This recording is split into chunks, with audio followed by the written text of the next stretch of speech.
With so many phones now launching in India, 5G has become a differentiator for a lot of people.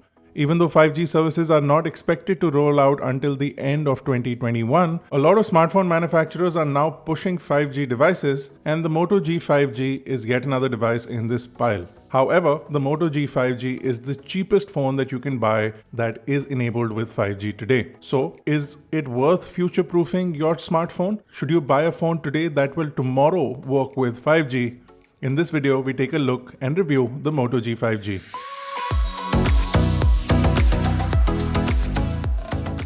Now, the Moto G 5G is priced at $20,999, and at this price, it is considerably cheaper than the next 5G phone, which is the OnePlus Nord, which is priced at $27,999. Looking at build quality and design, the Moto G 5G is extremely well built. It's a robust phone with no bending or squeaking whatsoever. On the front of the phone, there is Gorilla Glass 5. And the frame as well as the back is made out of plastic. The phone does have an IP52 rating, which means that it will survive basic water droplets or even in the rain without any issues. Now, the Gorilla Glass 5 on the front means that the front is damage resistant to falls, so about 1.2 meter drops should not be a problem, as well as it is quite scratch resistant. However, I would recommend that you do install a screen protector if you do want your glass looking squeaky clean even after using it for a couple of months, especially if you want to continue using this phone into the 5G era, which launches at the end of next year. Speaking of the front, you do have a 6.7-inch display. This is called a Max Vision display. It has a 2400 by 1080 pixel resolution and a 394 pixel per inch density, and it also has a 20:9 as the aspect ratio, so it's a fairly wide screen display. It is an LTPS panel and has about a 90% active touch panel area. You do have some bezel on the display on the top mostly and on the bottom, but it is pretty modern with respect to its looks, and the overall display is quite nice. It's vivid. The colors are well saturated and viewing angles are good, being an LTPS IPS panel. The brightness of the display is also good for use indoors. However, if you're going to use this phone in direct sunlight, you might face a couple of issues because the screen seems to not be bright enough even though it is rated for HDR10. HDR10 content, however, works well on this panel, and if you're watching any HDR content that you may have, it looks absolutely gorgeous on this display. Now, powering everything on the inside is a Qualcomm Snapdragon 750G chipset. Now, this is a newer generation chipset. It's built on the 8 nanometer platform, and it has two 2.2 gigahertz cryo cores along with 6 1.8 gigahertz cryo cores along with the Adreno 619 GPU. The 6 1.8 gigahertz cryo cores are what you're going to be using most of the time when you're not really pushing the phone, and the minute you turn on games or want to run a benchmark, the other two power cores do turn on and give you the performance that you need. And what we found in benchmarks is that the single core performance actually outweighs that on the OnePlus Nord, even though multi-core lags behind a little bit. And that has to do more with how optimization has been done. The chipset is newer and it is more powerful, and it does seem to deliver on that promise. So you're not really losing out on performance if you compare this with the OnePlus Nord, because you're basically par and par as far as the chipset is concerned. Now, the chipset paired with 6 GB of RAM, you have 128 GB of onboard storage, and you can pop in a micro SD card. However, you will have to sacrifice one of your SIM card slots. The user interface is super smooth. There was no lag whatsoever despite us using this phone for almost 2 weeks. We used this extensively for gaming as well as everyday usage, and we found that the user interface is stock Android, and because of it being stock Android and really well optimized with the hardware, the overall usage experience is really good. Now, the same is the case with the OnePlus Nord. Both these devices performed really well as far as optimizations and hardware capabilities are concerned. And because both these phones have really good history as far as the operating systems are concerned, OnePlus does offer up the Oxygen OS capability, which does get frequent updates and does deliver with respect to changes and bug fixes really quickly. Motorola has not had a great track record as far as software updates are concerned, but more recently has been keeping up with their updates and has delivered quite a good performance as far as operating system bug fixes are concerned. So this is where you will have to pick which one you prefer. And overall, with respect to performance, both these phones are good, but more importantly, the Moto G 5G, because of its stock Android experience, just seems that tad bit faster. You also do get customizations if you want to go into the Motorola app. You can customize the way your wallpaper, your icons, and the color scheme looks. But if you prefer the stock Android feel out of the box, that's exactly what you get, and you get zero bloatware whatsoever.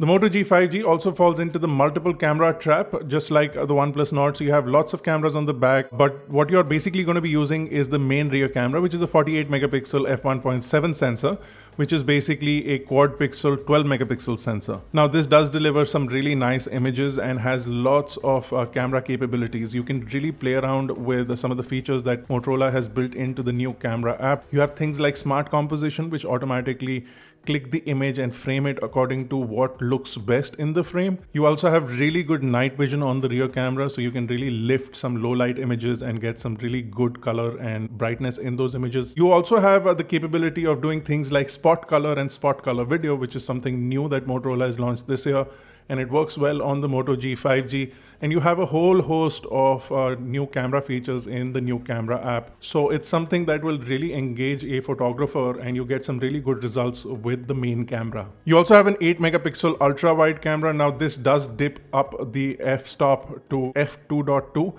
And this means that you have lower light performance. So if you're using this in a good bright scene, you'll have no issues clicking pictures and getting some nice wide angle shots. However, if you are planning to use this at night, you will struggle with the light capability and you will start to see some noise. As far as the macro camera is concerned, I just think they put it on there just to have another camera on there. A 2 megapixel macro sensor with an f2.4 aperture makes no sense whatsoever, even for social media. You can get really nice macro shots. However, they're not really usable. They're extremely pixelated. The 48 megapixel camera does do decent macros itself. So I would recommend, if you do want to do macro shots, get a really nice macro lens that you can attach to the back of the camera. And we have recommended few on our channel in the past, and we'll drop links to those in the description below. Now, video capability is also restricted to 30 FPS on 4K, which is good enough for a lot of people because most people will be shooting full HD, and it does do 60 FPS with full HD. The other two cameras, like the ultra wide and macro cameras, they do full HD and HD at 30 FPS respectively. And that's something that, again, you're not going to be using. I would recommend that you stick to full HD at 60 FPS because then you get the smoothest experience and you do get some image stabilization in there as well. The front-facing camera is an f2.2 aperture-equipped camera. Again, I would have liked to see a slightly better aperture on this, but you do get decent images on the front. It is basically a 4 megapixel quad pixel camera. It does deliver a decent amount of image sharpness as well as contrast and exposure capabilities. But what you're basically getting is a processed image with quad pixel technology to bring it up to 16 megapixels. It does deliver as far as basic usage is concerned, and a lot of people click a lot of selfies for social media, and it will deliver on that. But the front camera, as far as video is concerned, only captures full HD at 30 FPS, which I think should have been at least 60 FPS. But because of the limitations of the sensor in itself, you're not able to get that. So I think there is a little bit of a letdown as far as the front camera is concerned. You do get good portrait shots on the front camera, and that is something that a lot of people will enjoy using on the front of this device. Now, the phone has a USB Type-C port which does accept 20 watt fast charging, and the phone itself has a 5000 milliamp hour battery, and you do get a 20 watt charger inside the box. So this will last about a day and a half of usage.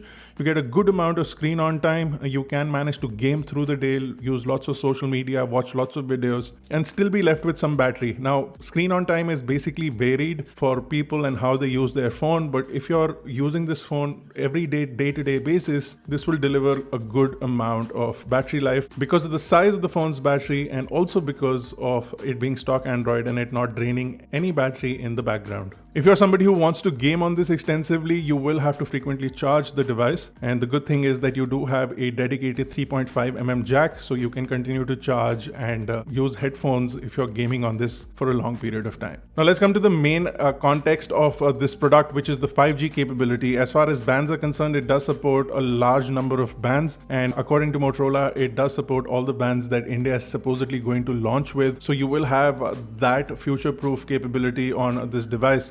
As far as 4G performance is concerned, it does perform well. Network performance is good. Even in low network areas, we found that this was able to get a signal, make calls, and the microphone as well as the earphone are good for that performance. More importantly, you do have noise cancellation, and there is a noise cancellation microphone that sits next to your ear while you're on calls that does eliminate background noise quite well. The Moto G 5G is the cheapest 5G smartphone available in India today, but it may not be the cheapest 5G smartphone that will be available in India at the time of 5G launch in India. So you may want to think about what you want to spend your money on if you do want a future-proof mobile phone that does deliver 5G performance. And as far as longevity and overall durability of the device is concerned, the Moto G 5G is a phone that you can buy and rely on for a couple of years. But if you want to look for the best possible bang for your buck, you do have lots of options in the market. This price range, however, is very restrictive, and the Moto G 5G does deliver as far as performance is concerned. So that's our review. If you enjoyed it, don't forget to smash the like button, hit the subscribe button if you're not already a part of Team iGyan. This has been Bharat. Thank you guys for watching. I will see you in the next one.